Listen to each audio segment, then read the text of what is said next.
Hey everyone, welcome back to the Let Freedom Ring row by row sew along.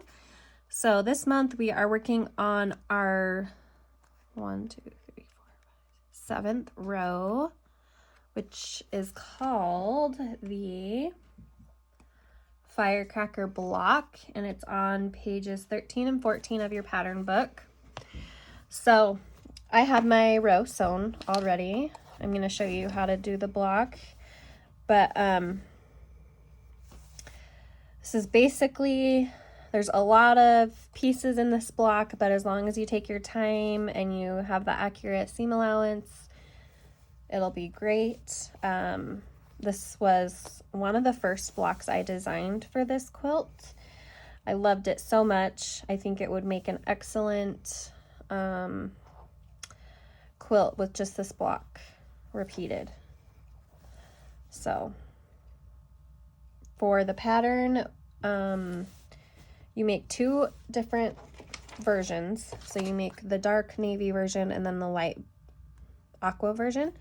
So I'm going to show you just how to piece the block. My middle fabric is going to be a little bit different than what you see on your pattern if you're using the exact same fabrics. But other than that, everything is the same. So there are a lot of pieces, like I said, which can be daunting, but as long as you take your time, it's not bad at all. So what you're going to do is you're going to start with, I'm not sure why I only have 2 of these pieces, but you need 4. I'm going to have to go over and get them, but you're going to start with your A and your F. And you want to do all of your marking. When I originally made my row, I did all of my marking so I could just chain piece everything.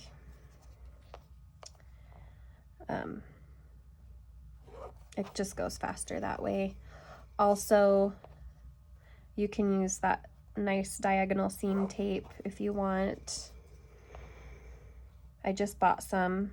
I haven't used it yet, but my sister has and she really likes it. So I need to try it out.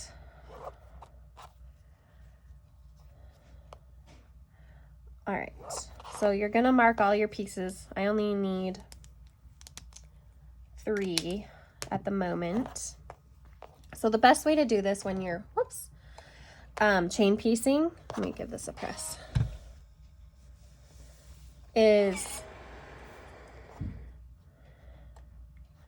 you're going to place it right sides together and you're going to stitch on your line. So I would do all of these pieces, and then you can actually do the opposite side before you do any trimming, and then you'll have to trim and do the last corner. But so I'm going to do these 2 sides, and then I will be right back.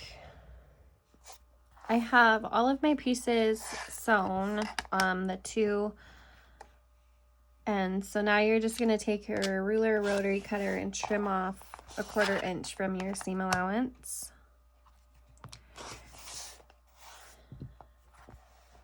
Move that aside. And then you're going, I always like to set my seams when I press. So I'm setting it. You don't want to do too much like stretching.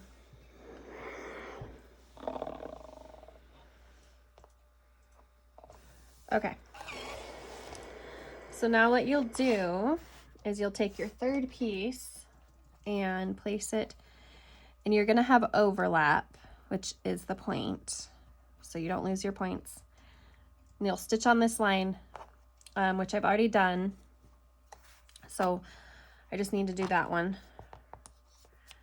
So you'll have 4 of these units right here. And I had to change my fabric. I had the stars, but I couldn't, I don't know what I did with my other 2 pieces. So, so you'll have 4 of these, and now you're gonna move on to your B pieces, and you're basically gonna do the same thing, but you're only doing it on 2 corners of your your block. So you need your B and your E, and these should go pretty fast. And I know it's like tempting not to mark these because they're so small, but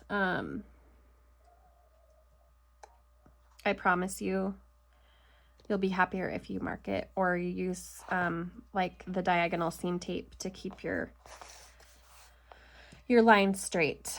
So I'm just gonna mark mine really quick. Like I said, I've already made my row, and chain piecing makes this go so much faster. And I didn't think I would like making this block, but when I got into like my groove of things, it actually worked up really fast. If you have everything marked, it goes super fast. All right, so you're going to place one of your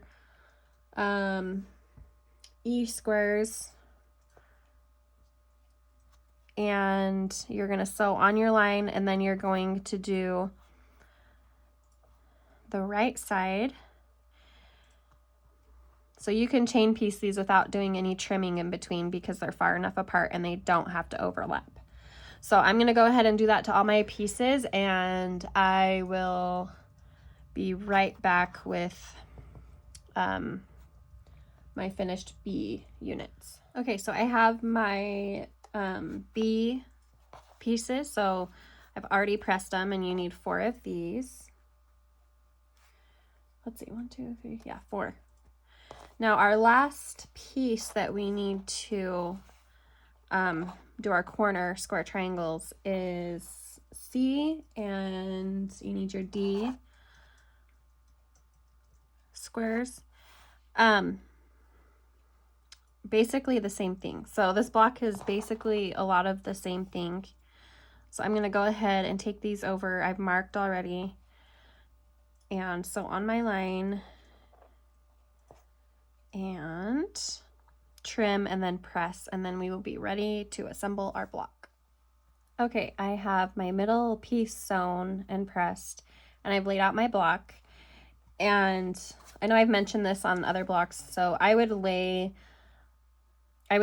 these. So like, how many blocks do you need? 1, 2, 3, 4, 5. You need 6. So I would layer all 6 blocks, and then I would chain piece so that it just makes the process go faster. So I'm going to sew these into rows, and then the pressing directions are on step 4. So it looks like you're going to press these ones in and these ones out. So I'm going to go ahead and do that, and I will be right back. All right, I just finished my block, and it turned out really great. I want to mention the block now that I made it again, because I probably made that row 6 months ago or more. So the thing I love is these pieces aren't meant to match up, and so you're not going crazy trying to match up these corner pieces. And anyway, I just really love this block. Super festive for this quilt. It reminded me of a firework, so that's why I named it that. But you'll make 6 blocks, and then you'll sew your sashing. And I think that's it for this one. So next month we're going to do the houses. So we only have 2 months left, and then we'll be putting this together, and I'm really excited because I feel like it's been a long time in the making. So I will see you guys next time.